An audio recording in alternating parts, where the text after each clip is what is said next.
وما خلقت الجن والإنس إلا ليعبدون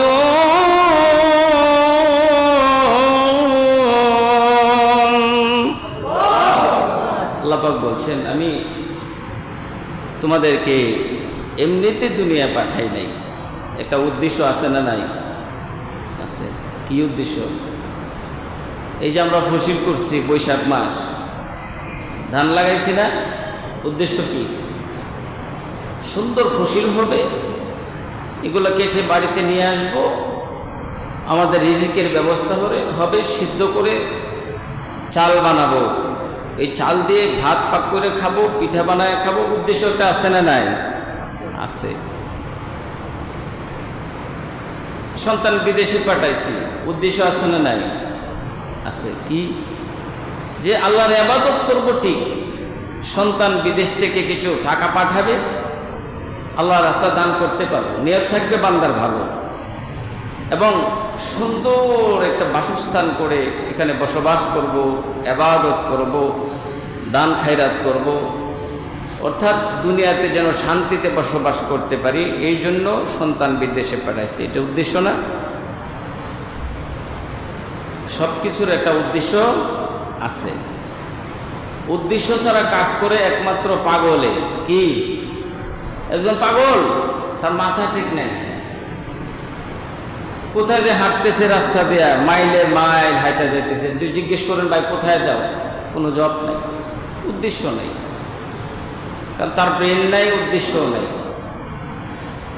আর মাথার ব্রেন ঠিক আছে, পরিপূর্ণ সুস্থ আল্লাহ পাক রাখছেন, এরকম ব্যক্তিদের উদ্দেশ্য আছে না নাই? হাতে ব্যাগও আছে, টাকা পকেটে নিছে, বাজারে যেতেছে, উদ্দেশ্য আছে না? বাজার করতে যেতেছে।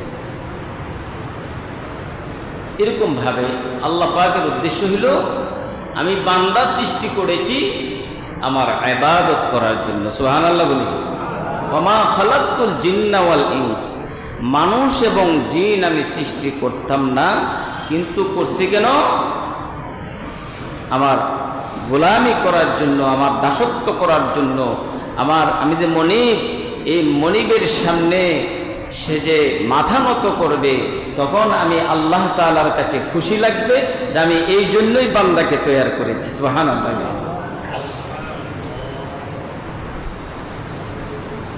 সাজদাতুন ওয়াহিদাতুন খায়রুম মিনাদ দুনিয়া ওয়া মা ফিহা, একটা সেজদা যদি কবুল হয়ে যায়, আসমান জমিনের যা কিছু আছে সব কিছু আরেক পাল্লায় রাখা হবে। আর একটা সেজদা, কবুলিয়ার সেজদাকে এক পাল্লায় যদি রাখা হয়, এই কবুলিয়ার সেজদাটা তামাম পৃথিবীর চেয়ে বেশি দামি হয়ে যায়। খায়রুম মিনাদ দুনিয়া ওয়া মা ফিহা, দুনিয়াতে যা কিছু আছে, দুনিয়ার আসমান জমিন, 7 আসমান 7 জমিন সহ যা আছে সব কিছুর চেয়ে দাম একটা সেজদার। এই সেজদাটা হইতে হবে আল্লাহ পাকের জন্য। কার জন্য হইতে হবে? আল্লাহর জন্য। এটাই আল্লাহ চায়। বান্দা যখন সেজদা করে আর মনটা আল্লাহর দিকে মাইল করে, তখন আল্লাহ তাআলা ফেরেশতাদেরকে নিয়ে গর্ব করেন। ফেরেশতারা, দেখো তোমরা না বলছিলাম মানুষ সৃষ্টি না করতাম, তখন আমি আল্লাহ বলছিলাম ইন্নী আ'লামু মা লা তা'লামুন, আমি আল্লাহ পাক যা জানি তোমরা তা জানো না।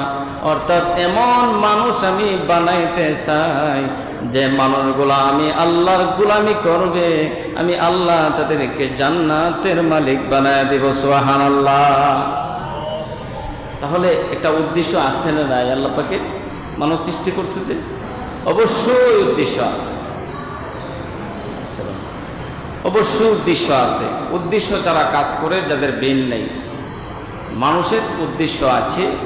মানুষ সৃষ্টি, জিন সৃষ্টি করেছেন আল্লাহ তাআলা আল্লাহ পাকের ইবাদত করার জন্য, এবং বলে দিয়েছেন যে আমি 18,000 মাখলুকাত বা এর চেয়ে বেশি আল্লাহ পাক সৃষ্টি করেছেন, সব কিছু মানুষের খেদমত করবে, গোলামি করবে, আর মানুষ এবং জিন শুধু আল্লাহ পাকের গোলামি করবে।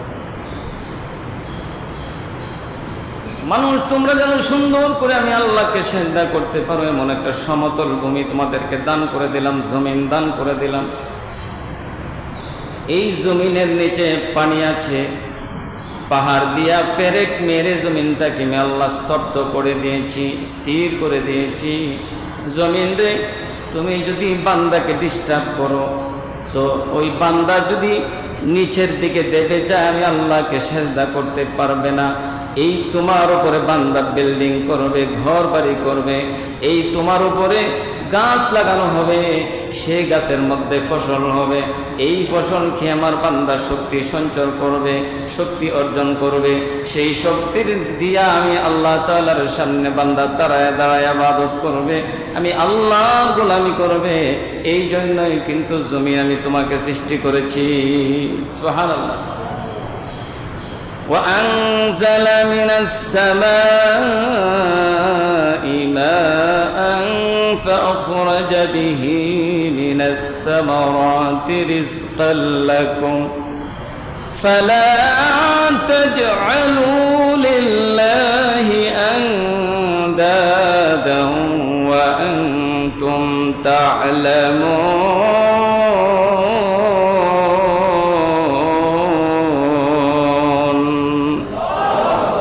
হে মানুষ, আসমান জমিন সৃষ্টি করার পরে আসমানও তো আমি আল্লাহ পাক তোমাদের জন্য বানাইছি। ওয়া আনজালা মিনাস সামা, আসমান থেকে তোমাদের জন্য পানি বর্ষণ করি। এই জমিনের মধ্যে শুকনা জমিনটাকে আমি আল্লাহ ভিজায়া দেই, এখান থেকে ফসল উৎপাদন হবে, তোমাদের খাবারের ব্যবস্থা হবে। সুবহানাল্লাহ। ফালা তাজআলু লিল্লাহি